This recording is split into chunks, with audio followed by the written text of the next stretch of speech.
Les doy la bienvenida una vez más a los llamados a ser escogidos. Por acá su sierva Yolaide. Les bendigo en el nombre del único Dios, nuestro Mesías Salvador, Yeshua HaMashiach, a quien conocemos como Jesucristo. Esta es la segunda parte de un video que comencé, de una enseñanza que comencé, titulada Quienes mataron a Jesús. No quieren que sepas la verdad. Y bueno, el enemigo se levanta, pero ya él está vencido. Jesucristo lo venció en la cruz, con su muerte y resurrección, porque ese sacrificio que él hizo siendo el Cordero perfecto fue aceptado por el Padre para traer redención a todos aquellos que puedan creer en él. Y le pido al Señor, le pido al Padre Celestial, al Padre de la Gloria, al Todopoderoso, que traiga en este día una unción fresca, que su Espíritu Santo sea el que hable y toque los corazones, que cambie corazones de piedra por corazones de carne. Gloria a ti, mi Señor. Quiero traer más palabras de Dios, porque la palabra de Dios habla por sí sola. Y quiero ampliar el contenido de lo dicho en el video anterior, donde pude traer mucha escritura que habla de quienes se entregaron a Jesucristo, principalmente planeado por los principales sacerdotes, escribas y pueblo judío, quienes conspiraron para levantar falso testimonio y poder entregar así al rey. Finalmente fue entregado a Pilatos, quien fue la mano ejecutora. Hoy quisiera ir al Evangelio de Marcos, Lucas y algunos textos de la Escritura que encontramos en Hechos de los Apóstoles y en la carta a los tesalonicenses, donde tenemos también a Pedro, uno de los apóstoles, a Pablo, el apóstol para los gentiles, y tenemos también al primer mártir, trayendo lo que es el cumplimiento de las profecías, de la inauguración del reino mesiánico y de la llegada de ese rey y de ese reino hace 2000 años. Leemos la palabra de Dios en el nombre de Jesús.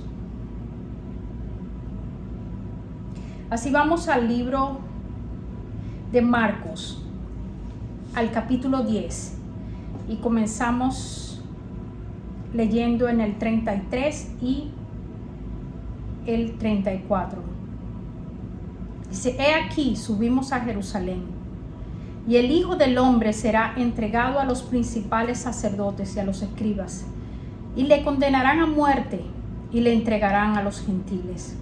Y se burlarán de él, y le escupirán, le azotarán y matarán, y 3 días después resucitará. El Nuevo Testamento, y lo llamo así porque tenemos una herencia inmerecida, una salvación que hemos heredado a través del sacrificio del Mesías Salvador en la cruz.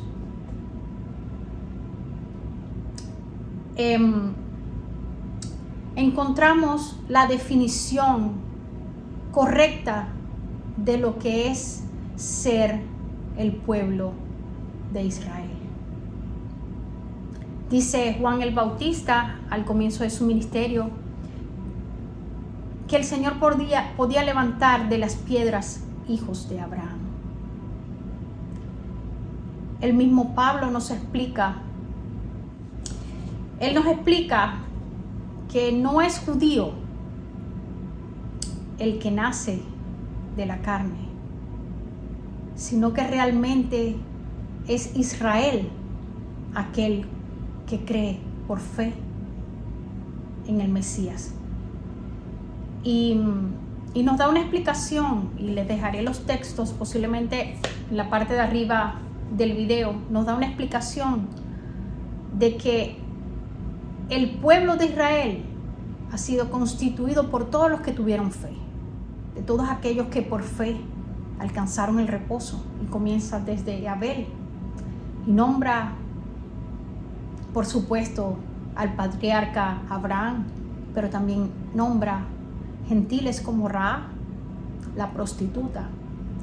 Nos deja bien definido quién realmente es el pueblo de Israel, que ha sido uno solo, que ha sido constituido por una promesa que fue antes de un pacto, una promesa que se le hizo a la simiente de la mujer.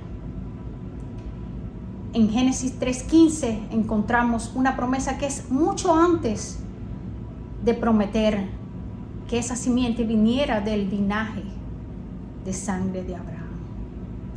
Pero también está la alegoría de que del mismo Isaac, siendo gemelos y luchaban en el vientre de su madre, sin haber hecho ni bien ni mal, ya el Señor había predestinado que de Jacob vendría la descendencia de esa simiente, porque a Esaú aborreció y rechazó, y también era hijo de Isaac, a quien se le había hecho la promesa de que de su simiente vendría el Cristo, quien traería salvación. Entonces queda claro para mí y para los que entendemos las Escrituras que no es Israel el que desciende de la sangre de Abraham, sino de la fe de Abraham y de la simiente prometida desde Génesis 3:15. Cuando Jesús dice que será entregado a los gentiles, a mí no me cabe duda que a pesar de que estos sacerdotes, escribas,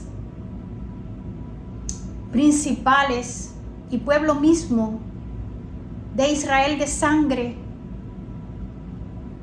venían de la ascendencia de Abraham, un linaje de sangre que no les pudo traer salvación, al cual el mismo Jesús confronta y les dice que ellos son hijos del diablo, porque las cosas de su padre, el diablo, quieren hacer.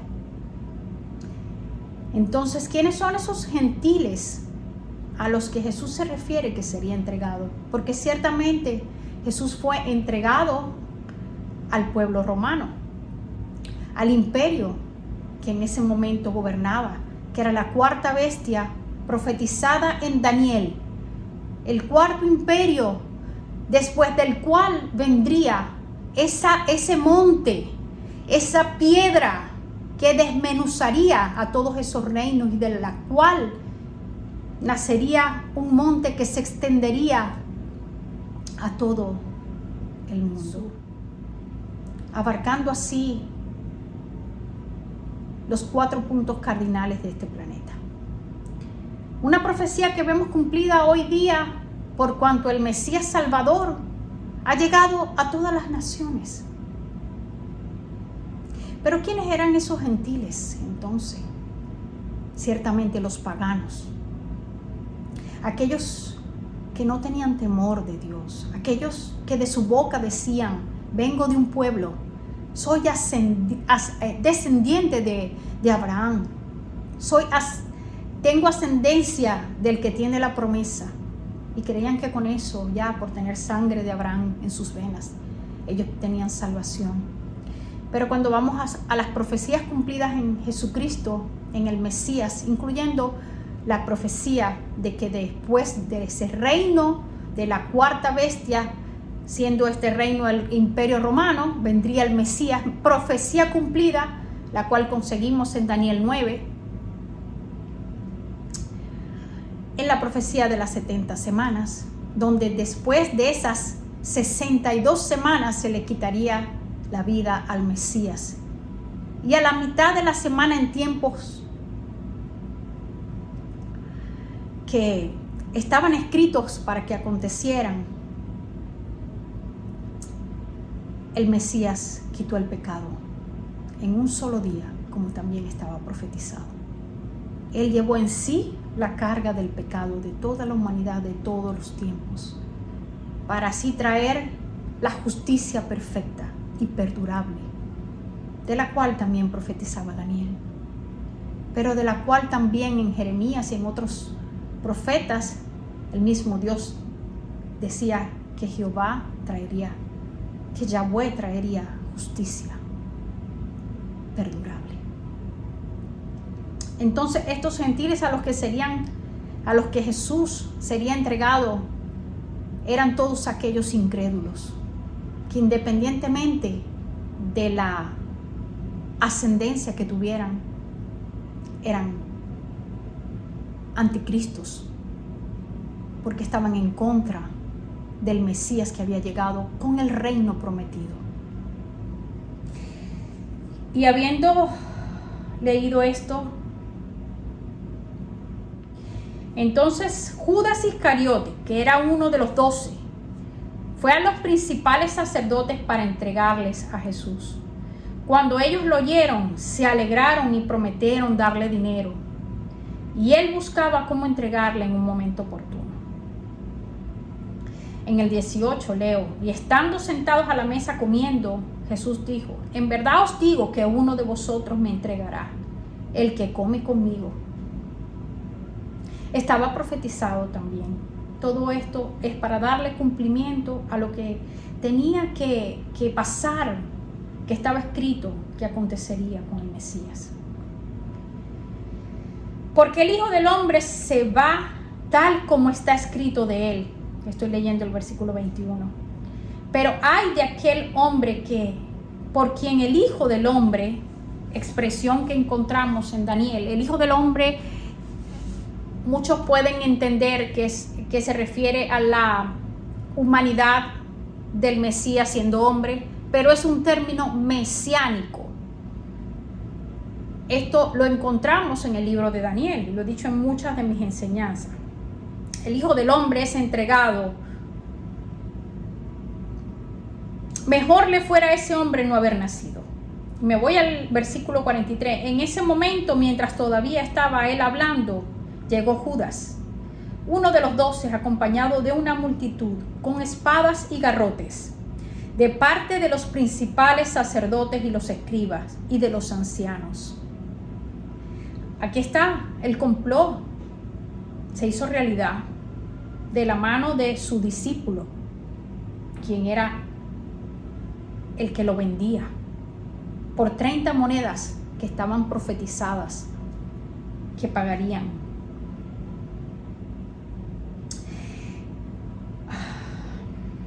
Y el que les entregaba les había dado una señal diciendo: al que yo bese, ese es prenderle y llevarle con seguridad. En Marcos 14:45, y habiendo llegado inmediatamente se acercó a él diciendo: Rabí, es decir, maestro, y le besó. Entonces ellos le echaron mano y le prendieron. Pero uno de los que estaban allí, sacando la espada, hirió al siervo del sumo sacerdote y le cortó la oreja. Y llevaron a Jesús al sumo sacerdote, y se reunieron todos los principales sacerdotes, los ancianos y los escribas. Y los principales sacerdotes y todo el concilio procuraban obtener testimonio contra Jesús para darle muerte, pero no la hallaban.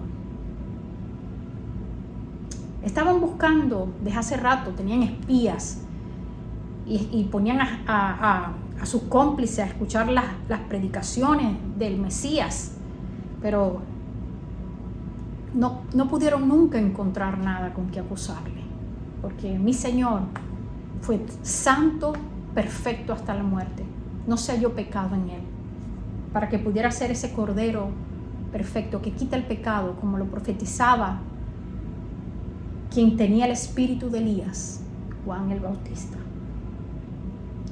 En el versículo 56, porque muchos daban falso testimonio contra él, pero sus testigos no coincidían, mas él callaba y nada respondía. En el versículo 61 leo: le volvió a preguntar el sumo sacerdote diciendo: ¿eres tú el Cristo, el Hijo del bendito? Jesús dijo: yo soy. Y veréis al Hijo del Hombre sentado a la diestra del poder y viniendo con las nubes del cielo. Un lenguaje usado mucho en varias profecías anteriores, profecías de juicio contra las 10 tribus, por ejemplo. Un lenguaje de el Señor, de Dios viniendo en las nubes. Un lenguaje apocalíptico de símbolos cuyo significado era juicio.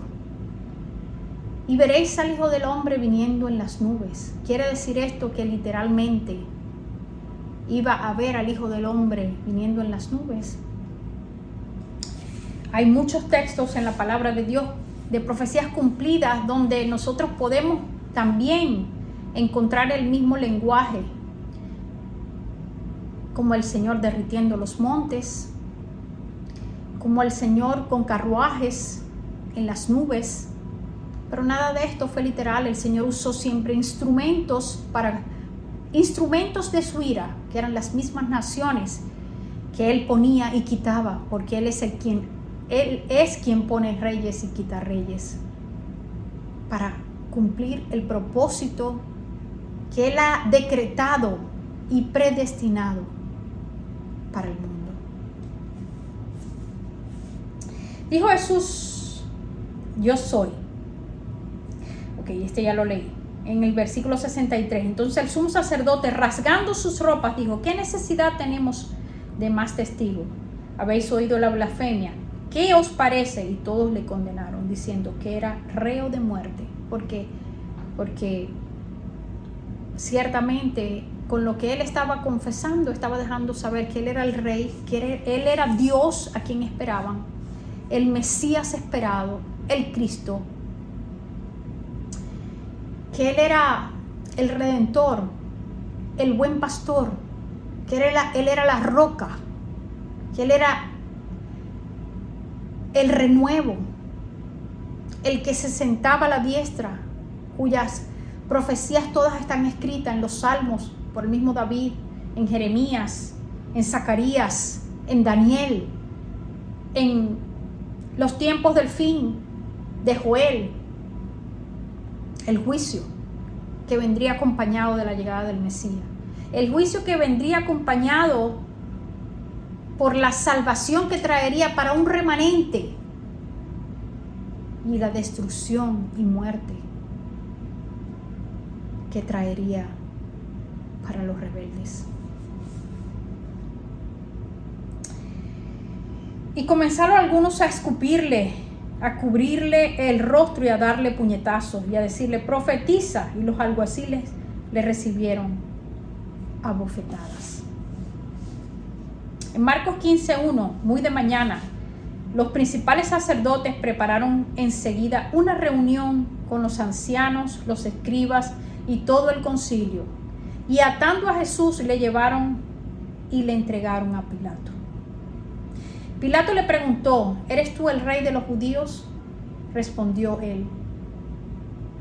Le dijo: tú lo dices. Y los principales sacerdotes le acusaban de muchas cosas.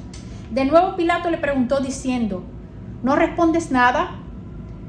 Mira, ¿de cuántas cosas te acusan? Pero Jesús no respondió nada más. De modo que Pilato estaba asombrado. En Marcos 15:6, ahora bien, en cada fiesta él acostumbraba a soltarles un preso, el que ellos pidieran. Y uno, llamado Barrabás, había sido encarcelado con los sediciosos que habían cometido homicidio en la insurrección. Entonces Pilato le contestó diciendo: ¿Queréis que os suelte al rey de los judíos? Porque sabía que los principales sacerdotes le habían entregado por envidia. Envidia que está en la simiente de Satanás. Envidia, mentira, falso testimonio, todo lo que los hijos de Satanás acostumbran a hacer. Eso no está muy lejos de la realidad hoy en día. aunque no es el tema. En el versículo 8, y subiendo la multitud comenzó a pedirle que hiciera como siempre les había hecho. Entonces Pilato le contestó diciendo: ¿queréis que os suelte al rey de los judíos? Porque sabía que los principales sacerdotes le habían entregado por envidia. Pero los principales sacerdotes incitaron a la multitud para que le pidiera que en vez de Jesús le soltara a Barrabás. Y Pilato, tomando de nuevo la palabra, les decía: ¿qué haré entonces con el que llamáis el rey de los judíos? Ellos le respondieron a gritos: ¡crucifícale! Y Pilato les decía: ¿por qué? ¿Qué mal ha hecho? Y les gritaban aún más: ¡crucifícale! Pilato, queriendo complacer a la multitud, le soltó a Barrabás. Y después de hacer azotar a Jesús, le entregó para que fuera crucificado. Estoy leyendo las concordancias que mencioné en el primer video, porque no es un solo libro que habla de lo que le hicieron a mi Señor y Salvador. Y hay pequeños detalles que en un libro no se mencionan, pero que en el otro sí se menciona, y por eso quiero traer también las concordancias. Entonces, los soldados le llevaron dentro del palacio, es decir, al pretorio, y convocaron a toda la corte romana. Le vistieron de púrpura y después de tener una corona de espinas, se la pusieron y comenzaron a vitorearle: salve, rey de los judíos. Y los que pasaban le injuriaban, meneando la cabeza y diciendo: bah, tú que destruyes el templo y en 3 días lo reedificas, sálvate a ti mismo descendiendo de la cruz. De igual manera también los principales sacerdotes junto a los escribas, burlándose de él entre ellos, decían: a otros salvó, asimismo no puede salvarse. Que este Cristo, el Rey de Israel, descienda ahora de la cruz para que veamos y creamos. Los que estaban crucificados con él también le insultaban. Es increíble, pero los incrédulos siempre piden señales y no miran a su alrededor, porque ellos creen que nosotros somos producto de una explosión, de una célula que se multiplicó, se transformó y dio vida a todo lo que está en el planeta. Increíble la imaginación de los incrédulos, porque no pueden ver la belleza de lo creado por el dedo de Yahweh, por la palabra que se hizo carne en Jesucristo, en quien fueron creadas todas las cosas, para Él y por Él. Y aún la creación los juzgará, o los juzga ya, porque ciertamente aquellos que no han creído y siguen negando al Mesías que inauguró el reino hace 2000 años, aunque el reino no sea a la manera que ellos esperaban, con oro, plata y poder, donde pudieran hacer a los gentiles esclavos de los judíos. Pero no era ese reino el que estaba profetizado. No era de esa manera. Porque yo sí quisiera ver de dónde se van a sacar hoy en día un descendiente de la tribu de Judá. No solamente de la tribu de Judá, descendiente de sangre del rey David, a quien se le dio la promesa de que de su simiente vendría el que traería salvación a su pueblo. ¿De dónde van a sacar hoy en día un sacerdote si levantaron un futuro templo? O sacerdotes de la tribu de Leví, pero no solamente de la tribu de Leví, porque Coré fue exterminado junto con aquellos que se levantaron siendo de la tribu de Leví, queriendo tener el sacerdocio. Pero el Señor le dio el sacerdocio a Aarón. Pero también vemos que más adelante a uno de sus descendientes, al sumo sacerdote Elí, quien también era juez, lo destituye y le dice que había prometido darle el sacerdocio perpetuamente, pero que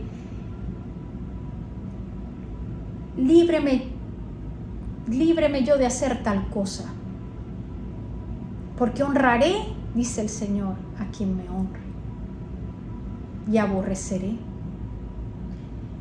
Búsquenlo en el libro de Samuel, allí está. Así que el Señor dejó claro, cuando también en Ezequiel mostraba la condición del sacerdocio. El sacerdocio levítico es parte del primer pacto que ellos rompieron, el pueblo que no cumplió. Pero hasta eso está en la soberanía del Señor, porque en sus planes estaba redimir a todo aquel que creyera por fe, como ha sido siempre, por pura gracia, por la disposición de su soberana voluntad. Cuando vamos al libro de Lucas 18, del 31 al 33, tomando aparte a los 12, Jesús le dijo: mirad, subimos a Jerusalén y se cumplirán todas las cosas que están escritas por medio de los profetas acerca del Hijo del Hombre. Pues será entregado a los gentiles y será objeto de burla, afrentado y escupido, y después de azotarle le matarán, y al tercer día resucitará. Ellos no podían entender, los discípulos lo escuchaban y todavía no podían entender. Una vez que Jesucristo resucita, pudieron entender, incluso cuando Jesucristo dice: derribaré este templo y lo levantaré al tercer día, porque él se refería al templo que estaba constituido por él mismo, el tabernáculo de David caído, el cual fue levantado en la figura de Jesucristo, cuya profecía ya no seguimos esperando, porque él es el cumplimiento. Si con la llegada del Mesías el juicio y la salvación venían, el perdón de pecados, la vida eterna, el reino, de los cuales nosotros, quienes hemos creído, hemos sido constituidos reyes y sacerdotes. Venía la redención, la expiación de nuestros pecados, la justicia perdurable. Y muchas personas están predicando que eso pasará en la segunda venida de Jesucristo. Entonces, las personas que están predicando estas cosas están perdidas en sus pecados, no han tenido redención, no han visto en sus vidas el cumplimiento de una profecía que llegó hace 2000 años atrás, en cuyo ministerio comenzó a los 30 años mi Señor y Salvador Jesucristo, cuando fue bautizado por el Espíritu Santo, en donde la voz del Padre habló diciendo que ese era su Hijo en quien tenía complacencia. El Espíritu Santo que bautizaba y ungía a ese Mesías príncipe profetizado en Daniel,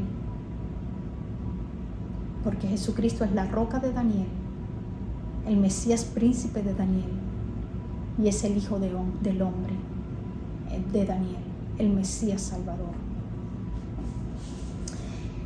Tenemos en Lucas 20, del 9 al 27, y comenzó a referirle al pueblo esta parábola. Un hombre plantó una viña y la arrendó a labradores, y se fue de viaje por mucho tiempo. Y al tiempo de la vendimia envió un siervo a los labradores para que le dieran parte del fruto de la viña. Pero los labradores, después de golpearlo, lo enviaron con manos vacías. Volvió a enviar otro siervo, y ellos también a este. Después de golpearlo y ultrajarlo, lo enviaron con las manos vacías. Volvió a enviar un tercero, y a este también lo hicieron y echaron fuera. Entonces el dueño de la viña dijo: ¿qué haré? Enviaré a mi hijo amado, quizás a él lo respetarán. Pero cuando los labradores lo vieron, razonaron entre sí diciendo: este es el heredero, matémoslo para que la heredad sea nuestra. Y arrojándolo fuera de la viña lo mataron. Por tanto, ¿qué les hará el dueño de la viña? Lo puse en negrillas en en mis apuntes, vendrá y destruirá a los labradores y dará a la viña a otros. Y cuando ellos oyeron esto, dijeron, nunca suceda tal cosa. Pero él, mirándolos fijamente, dijo, entonces, ¿qué quiere decir esto que está escrito? La piedra que desecharon los constructores, esa piedra angular se ha convertido. Todo el que caiga sobre esa piedra será hecho pedazos, y aquel sobre quien ella caiga lo esparcirá como polvo. Los escribas y los principales sacerdotes procuraron echarle mano en aquella misma hora, pero temieron al pueblo porque comprendieron que contra ellos había dicho esta parábola. El Señor les está diciendo a los mismos escribas, fariseos, sacerdotes, principales, estos principales que en Malaquías el Señor ya profetizaba que se iba a acabar ya esa burla que ellos tenían con la mayordomía que el Señor había dejado a cargo de los sacerdotes, de los principales, que eran responsables por guiar al pueblo, pero ellos se apacentaban ellos mismos y tenían por ganancias deshonestas. El templo, el patio de los gentiles, era un mercado. Habían convertido un mercado al patio del templo para poder ellos vender sus propios corderos para el sacrificio, sus palomas y todo lo que en la ley decía que había que llevar como ofrenda. Y el mismo Jesucristo llega, derrumba todas estas mesas y les reclama que habéis convertido a la casa, porque el término la casa es en referencia al templo que iba a ser destruido. Y el Señor se marcha en ese momento al Monte de los Olivos, lo mismo que pasó anteriormente cuando la gloria de Dios abandonó el templo. Tenemos la misma situación antes de ser destruido el templo y Jerusalén. Ellos entendieron que se refería a ellos y que esta destrucción estaba cerca.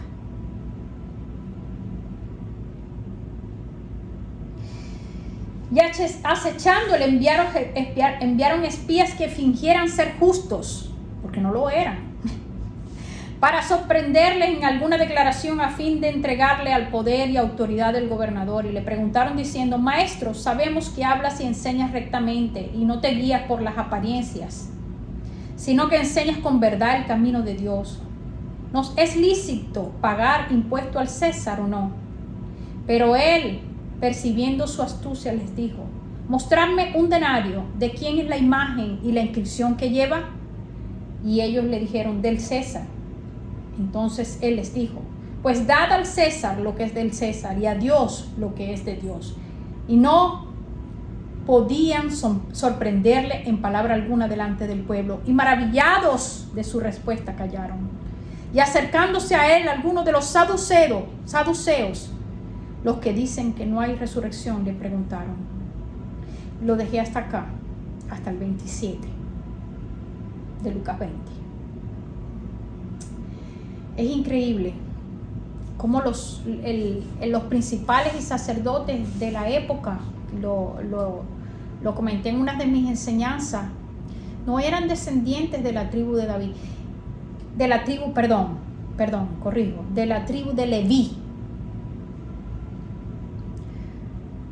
Encontramos en las escrituras del Nuevo Testamento, encontramos al padre y a la madre de Juan el Bautista siendo nombrados como la madre, como descendiente o hija de la tribu de Leví por medio de Aarón, a quienes les pertenecía el sacerdocio. Pero cuando vamos a los fariseos y a los saduceos era una figura sacerdotal impuesta por la autoridad del momento, era una posición política, porque el sumo sacerdocio tenía que perdurar hasta que ese sacerdote muriera. Pero en el tiempo del Imperio Romano, y ya desde antes, era una posición política, una posición donde se ponía al sumo sacerdote que complacía o que estaba en acuerdo con el gobierno de turno, con el imperio de turno. Y tenemos a los fariseos, que es una figura sacerdotal que nace desde la rebelión de los macabeos, que la tribu de Leví se constituye no solamente sacerdote, sino también rey. Y todo esto permitido o planeado en la soberanía del Señor, porque Jesucristo vendría a ser no solamente sumo sacerdote, sino rey, siendo Dios encarnado. Él era el profeta, el Mesías Salvador, y en una sola persona, y en él, en su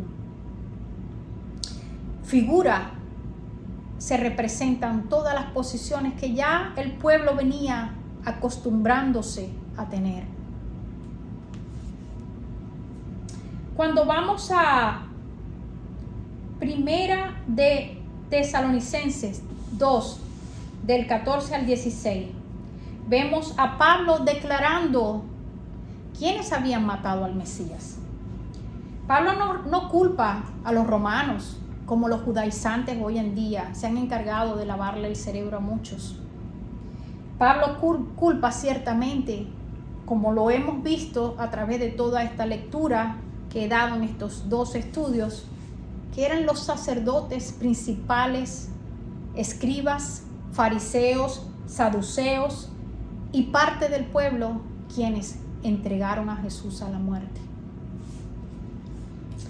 Tenemos diciendo a Pablo: pues vosotros, hermanos, vinisteis a ser imitadores de las iglesias de Dios en Cristo Jesús, que están en Judea, porque también vosotros padecisteis los mismos sufrimientos a manos de vuestros propios compatriotas, es decir, la persecución que se narra en Apocalipsis de la mano de una bestia que sale del mar y la otra de la tierra, porque era la unión del Imperio Romano.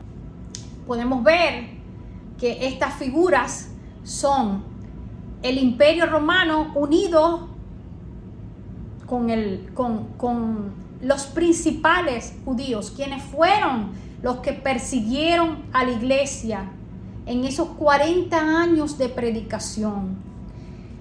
Y lo podemos ver en Hechos de los Apóstoles. Allí podemos ver todas esas señales de Apocalipsis.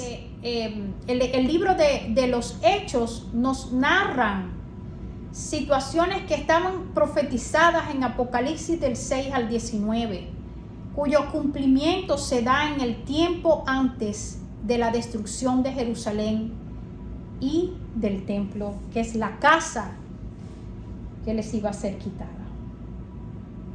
Tenemos que los mismos compatriotas habían provocado sufrimientos a los seguidores de Cristo, tal como ellos padecieron a manos de los judíos. Y lo voy a volver a leer porque perdí. Pues vosotros, hermanos, vinisteis a ser imitadores de las iglesias de Dios en Cristo Jesús, que están en Judea, porque la predicación tenía que salir primeramente a Judea, porque también vosotros padecisteis los mismos sufrimientos a manos de vuestros propios compatriotas, tal como ellos padecieron a manos de los judíos. Aquí estamos viendo la persecución hacia la iglesia por parte de los judíos. Tenemos los cuales mataron tanto al Señor Jesús como a los profetas, y a nosotros nos expulsaron y no agradan a Dios, sino que son contrarios a todos los hombres, impidiéndonos hablar a los gentiles para que se salven, con el resultado de que siempre llenan la medida de sus pecados. Pero la ira ha venido sobre ellos hasta el extremo.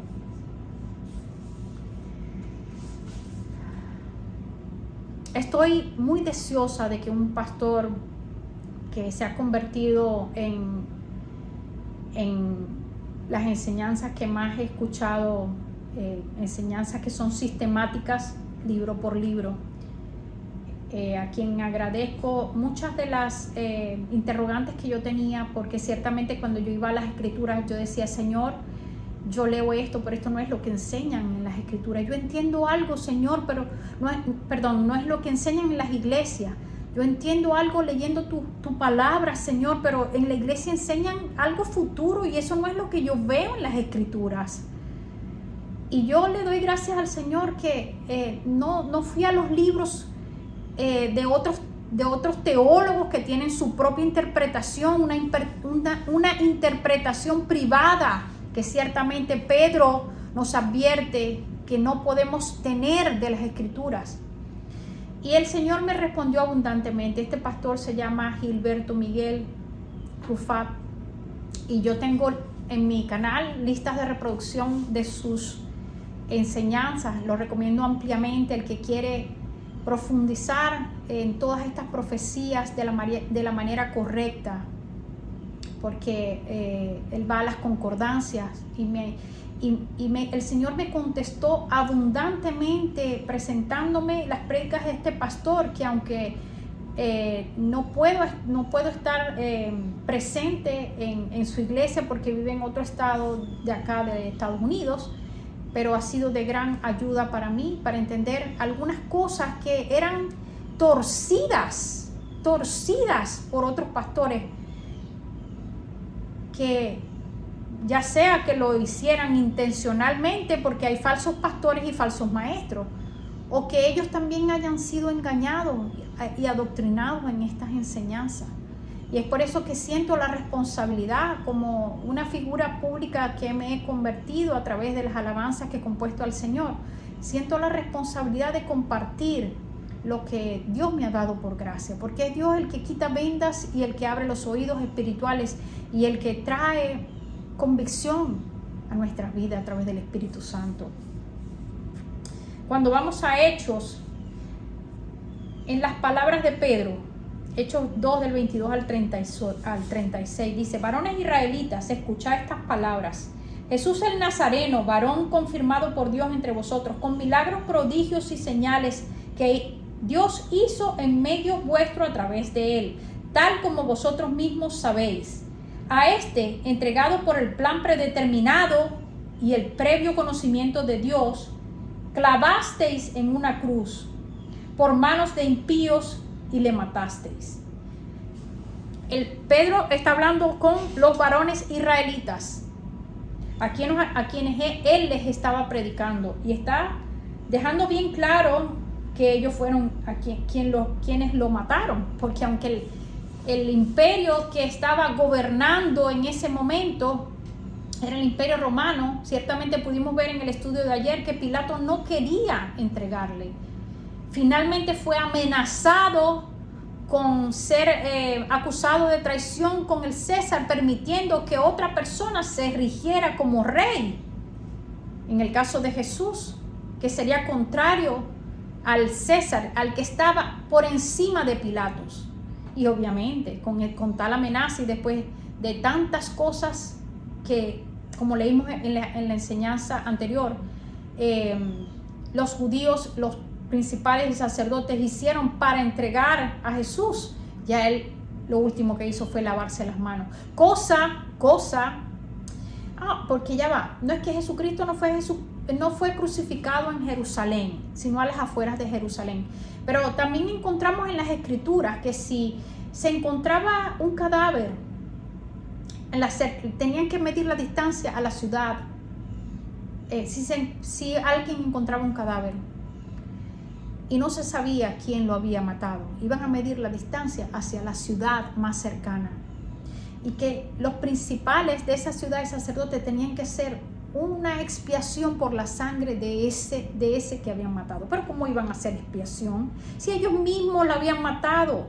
Ellos no querían entrar al pretorio porque iban a celebrar la Pascua pascuatal, en la cual Jesucristo se convertiría en el Cordero que quita el pecado, para pagar una vez y por todas por los pecados de todo aquel que crea en Él.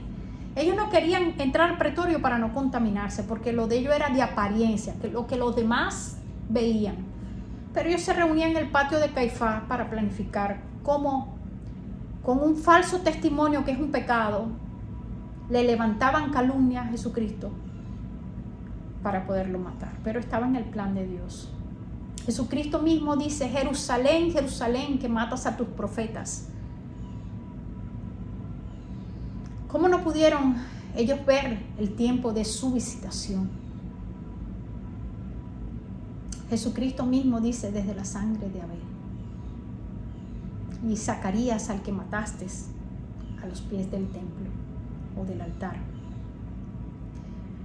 Zacarías, aquel profeta que predicó y profetizó bastante de la llegada del Mesías, pero que los principales de aquel tiempo tampoco quisieron escuchar. Lo dieron por falso profeta y lo mataron. Y así hacen con muchos para silenciarlo hasta el día de hoy. Cuando le molesta el que se ve afectado con la predicación, desde los tiempos antiguos, provoca la muerte de aquel profeta enviado por el Señor. Pero el Señor habla de las bienaventuranzas de aquellos que mueren por razón de su palabra. Así que no podemos tener miedo de predicar la verdad, porque por la verdad murió Cristo. Y nosotros somos sus discípulos, imitadores de Él. No podemos quedarnos callados. Jerusalén, Jerusalén. Y hay en otra parte de todo lo que se cuenta que Jesucristo hizo, están los ayes contra los fariseos, los principales, los sacerdotes. Los ayes de lo que iba pronto a suceder. Jesucristo les permitió 40 años de gracia, esperando que llegara a todas las naciones la predicación de las buenas nuevas. El reino se ha acercado, el reino ha llegado, nuestro Mesías está aquí, Él vive porque a pesar de que lo mataron, Él resucitó y hoy está sentado a la derecha del Padre. Y esa era la predicación de los profetas, esa es la predicación que fue expandida a todas las naciones del momento, la tierra antigua. Lo podemos ver en Pentecostés. El Señor trajo judíos de todas las naciones, allí estaban presentes. Los primeros 3,000 que se convierten y son redimidos, promesa que se cumple en aquellos de pueblo de sangre. Y los envían. Y a cada una de esas naciones de las cuales ellos eran miembros, llevaban la palabra de salvación. 40 años, y Pablo dice, ya no me queda ninguna otra región a donde predicar. En los últimos años de su vida, en los últimos tiempos, en sus últimas cartas, ya él había recorrido todas las regiones, así como los apóstoles. Toda la tierra, tanto de los gentiles, la tierra conocida en ese momento, tanto como de los gentiles como del pueblo de Israel de sangre.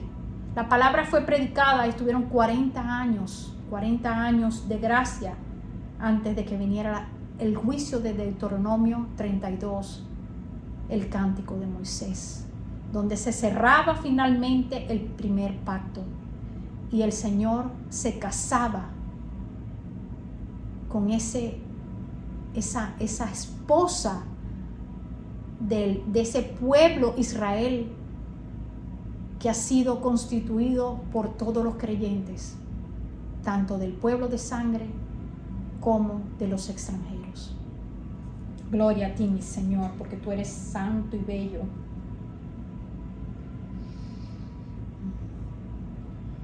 Continúo leyendo. A quien Dios resucitó, poniendo fin a la agonía de la muerte, pues esto no era posible, pues que no era posible que él quedara bajo el dominio de ella. Porque David dice de él: veía siempre al Señor en mi presencia, pues está a mi diestra para que yo no sea conmovido. Por lo cual mi corazón se alegró y mi lengua se regocijó, y aún hasta mi carne descansará en esperanza, porque Él es nuestra esperanza. Pues tú no abandonarás mi alma en el Hades, ni permitirás que tu santo vea corrupción. Esto es una profecía mesiánica, profetizada por el rey David. Dice: me has hecho conocer los caminos de la vida, me llenarás de gozo con tu presencia.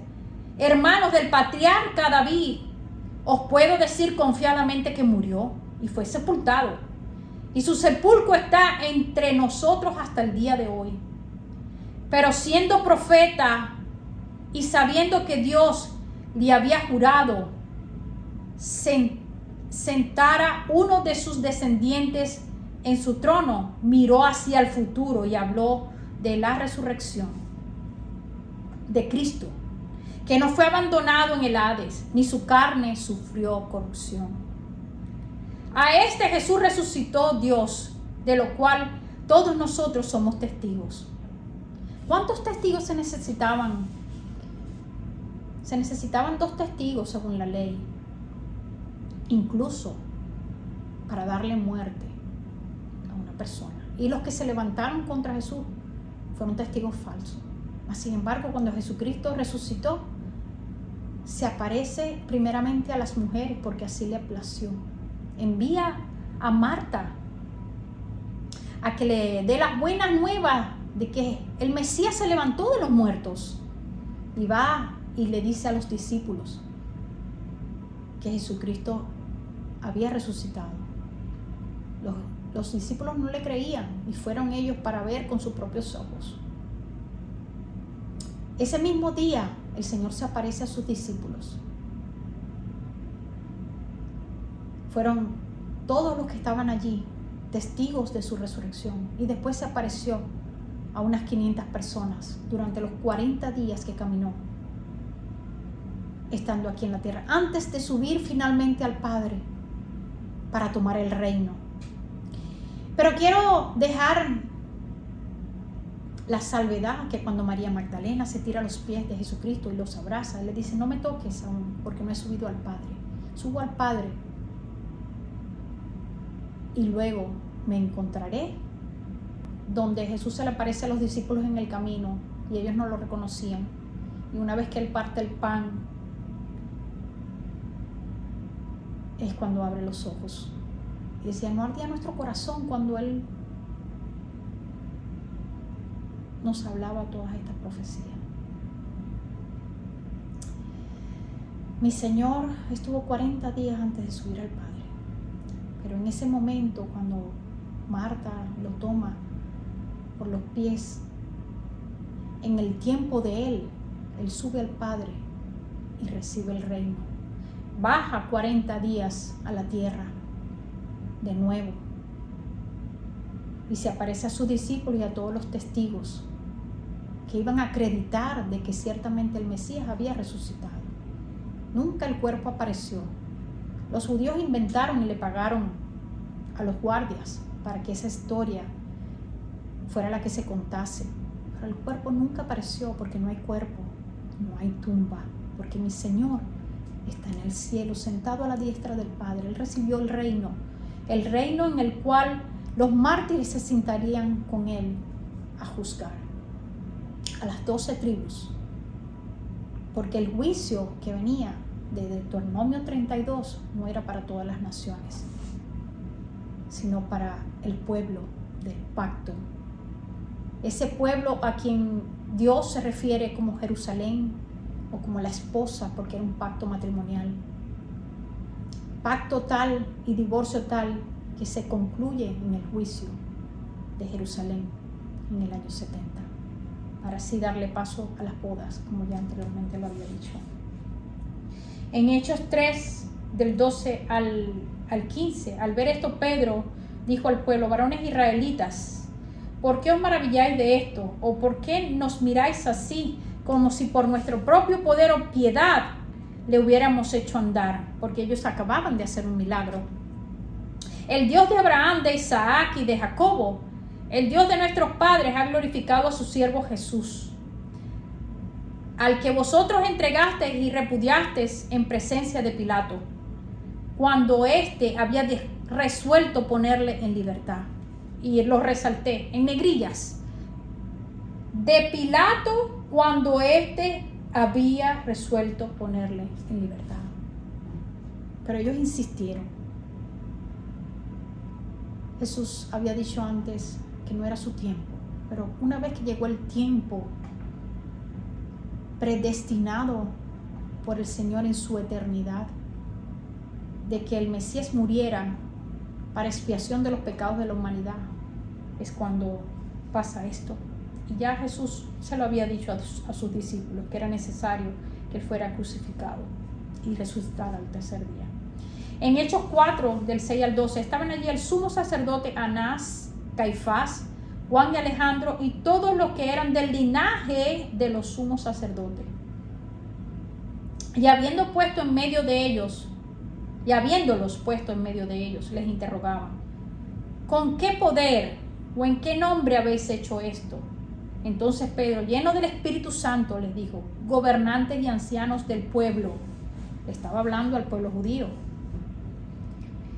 Si se nos está interrogando por causa del beneficio hecho a un hombre enfermo, ¿de qué manera éste ha sido sanado? Sabed todos vosotros y todo el pueblo de Israel, que en el nombre de Jesucristo el Nazareno, a quien vosotros crucificasteis y a quien Dios resucitó de entre los muertos, por él este hombre se halla aquí sano delante de vosotros. Este Jesús es la piedra desechada por vosotros, los constructores, pero que ha venido a ser la piedra angular. Y en ningún otro hay salvación, porque no hay otro nombre bajo el cielo dado a los hombres en el cual podemos ser salvos. Y en el capítulo 4, del 26 al 28, se presentaron los reyes de la tierra y los gobernantes se juntaron a una contra el Señor y contra su Cristo. Porque en verdad en esta ciudad se unieron tanto Herodes como Poncio Pilato, juntamente con los gentiles y los pueblos de Israel, contra su santo siervo Jesús, a quien tú ungisteis, para hacer cuanto tu mano y tu propósito habían predestinado que sucediera. Finalmente, nuestro Señor es muerto y crucificado, como estaba profetizado que pasaría en un madero, para traer redención, perdón de pecado, la justicia perdurable, la cual nos es acreditada a todos aquellos que hemos creído por fe en nuestro Salvador y Mesías. Por último, por este día voy a leerles el discurso de Esteban, el primer mártir por su fe en Jesucristo, quien termina su discurso después de hablar desde todo lo que pasa en los patriarcas y toda la historia, los profetas, etc. Dice en Hechos 7, del 51 al 52, vosotros que sois duros de cerviz e incircuncisos de corazón.